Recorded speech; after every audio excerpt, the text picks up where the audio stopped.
The clock is ticking. Sequence 59. Copyright Ella.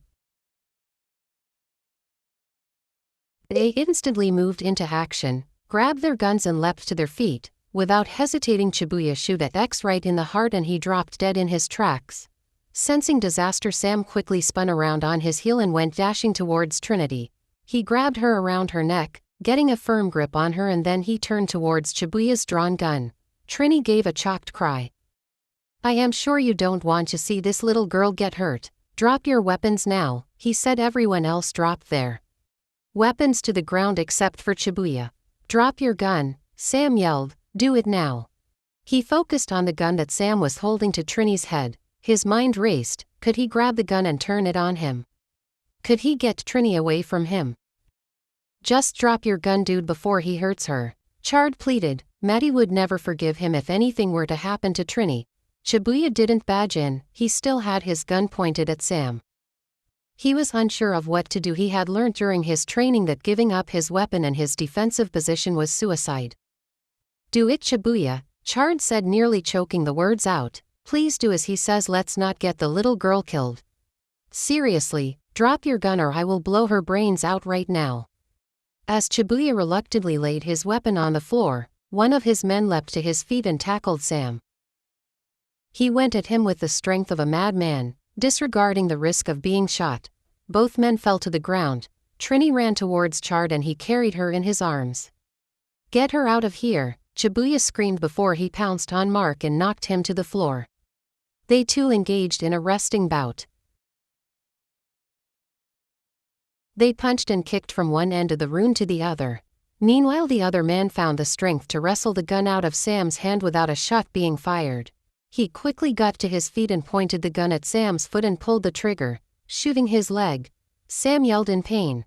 The struggle between Shibuya and Mark was a fierce one, but Shibuya eventually overpowered him and, seizing him behind, mastered his arms and tied them. Once both men were tied down, he called for backup and an ambulance. Asterisk. She had prayed for this moment the past few hours. She had been kneeling by her bed praying that God would send her daughter and Chard back to her safe and sound. As soon as the door opened, Trini ran towards her mother, almost falling with her little arms wide open. "My child." Tears ran down her face and her screaming turned into a wailing cry as she scooped Trini into her arms. "Thank you, my God." They held each other tightly as if their very lives depended on it. "I was so afraid I would never see you alive, Mama Bear." "I am scared," she whispered. "It's okay now, my baby. No one will hurt you," she said. "Bring her to me. I will run her a bath." Auntie Debbie said. Maddie was hesitant about giving the child to her. She didn't want to let her out of her sight. "She will be fine." Finally, she handed Trini to Auntie Debbie and turned towards Chard. Her heart was filled with joy and gratitude. He smiled at her. She ran towards him with tears in her eyes and hugged him tight. Chard too hugged her tight. "Thank you," she whispered. "It's nothing. You know I would do anything for you. You risked your life to bring my baby back. How can I ever repay you? I did this because I love you. You don't have to repay me in any way. Thank you." Asterisk. A week later, after the two men had been arrested, they had also mentioned one of Andrew's female accomplices, Trini's teacher. The woman had been located and instantly arrested. Their case would be heard in the court of law in a month's time. Maddie walked into her sister's hospital room. She tripped over a chair on her way to her bed. Her heart ached as she stared at the numerous tubes running in and out of her body. They were connected to large screens on both sides of her, showing important information that she couldn't interpret. She felt guilty and worried her sister had gotten in this situation in a bid to save Trinity. She should have stopped her from leaving the house that night, or better yet, she shouldn't have allowed her to face Andrew alone. Lord, please, you've got to save her. She needs to see how beautiful Hannah looks. Vanessa had prepared for her little girl for months. She had even started setting up a nursery. "I miss you, Vanessa. You have a beautiful baby girl. She looks just like you. I named her Hannah. I hope you don't mind. Please wake up. You have a lot to live for. Hannah needs a mother." Speaking of Hannah, I am taking her home with me today. I will take care of her as if she were my own. She quickly wiped the tears from her eyes and kissed her sister on forehead. I love you, she said before she walked out of the ICU. When she walked out, she found Chard waiting for her outside. You are okay? He asked. She nodded her head. I will be fine.